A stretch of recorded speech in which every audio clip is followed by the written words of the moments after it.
Prior to 1914, nationalism and militarism were growing trends in Europe. Tensions mounted as nations competed for colonies in Africa and Asia. Fueled by nationalism, the competition threatened to end decades of relative peace. Many countries had formed alliances with one another in case war should arise. On June 28, 1914, the storm broke.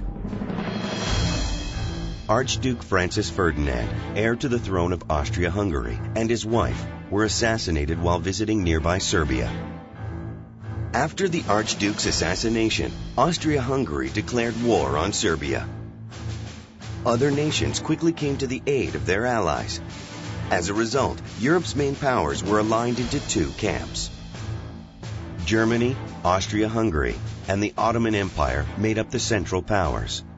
Britain, France, and Russia made up the Allied powers. People referred to the war as the Great War because so many countries were involved. The Great War was total war. It wasn't human. It was something bigger than humanity and escaped from human control. Another way to put it is that the machinery of war expanded much more rapidly than did the capacity of human beings to control it. It got out of control. The technology of war had evolved in a deadly way. New weapons like howitzers, machine guns, and mortars were accurate and could kill and injure scores of men at a time from great distances. These new weapons forced soldiers and generals to adopt a new strategy: trench warfare. Long trenches were dug into the ground and were used as camps and posts. The trenches stretched almost 450 miles from the northeastern border of France down to the southeastern border. Soldiers of the Allies and the Central Powers faced each other in these long opposing defensive lines. The space between the two sets of trenches was called no man's land. This desolate landscape was covered with holes from bombs and shells. When generals ordered an attack, soldiers dashed from their trenches across no man's land. But enemy machine guns and artillery ripped through the attackers' lines. Attacks rarely succeeded, and they generally produced tens of thousands of casualties. Poison gas was also a new weapon on the battlefield, one that soldiers dreaded. When armies released mustard and chlorine gas, the chemicals burned and choked soldiers, leaving many dead and others blinded or with scarred lungs.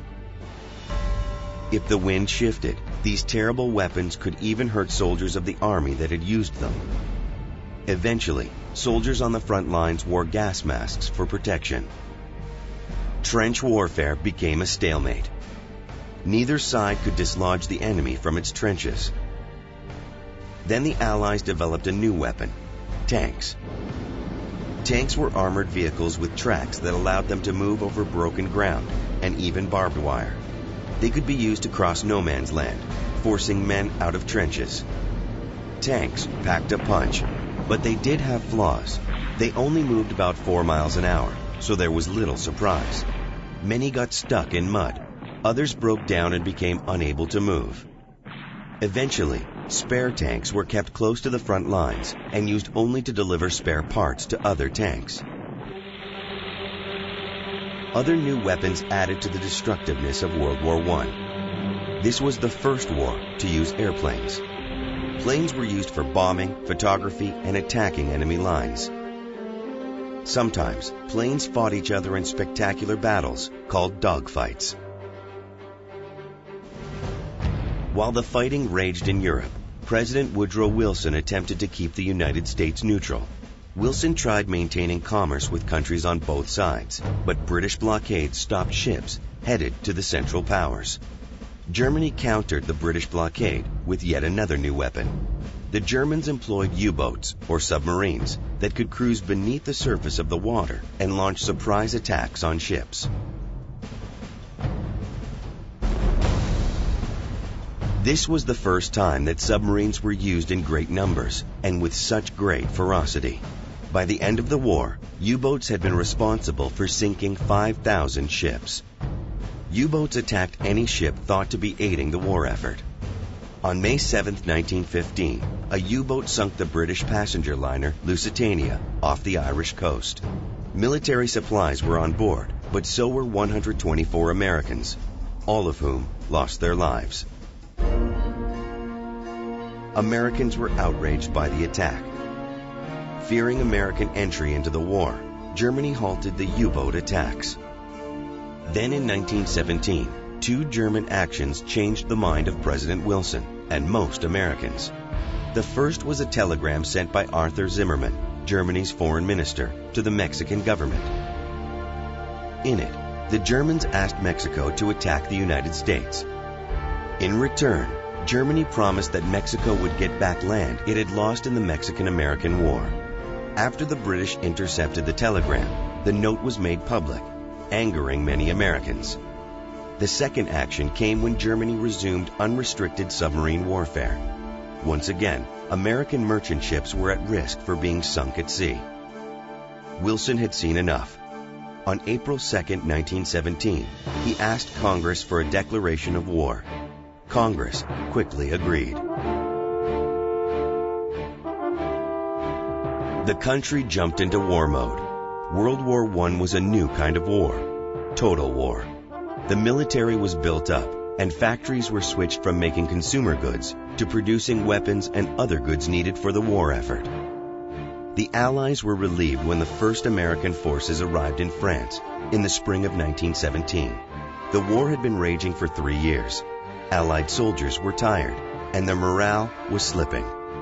Fearing the impact of fresh American troops, the Germans mounted a strong new offensive and pushed deep into France. But the German soldiers were tired as well. American soldiers gave the Allies the support they needed to push the Central Powers back to their original position.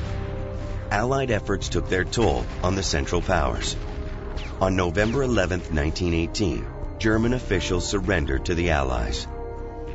The war was over and the Allies were victorious, but the price was astronomical. Over 50,000 Americans lost their lives and nearly 230,000 were wounded. About 5 million Allied soldiers and 8 million from the Central Powers died. But the war did not just affect the soldiers and armies fighting. Total war affects everyone. Food and medical resources were cut. Cities were hit by powerful artillery. There was no safe haven.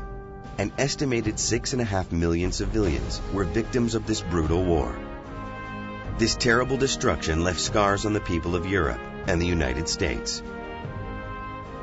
Pre-war optimism was gone. Many people felt nothing but loss and bitterness. Bitterness that would mar the peace that followed.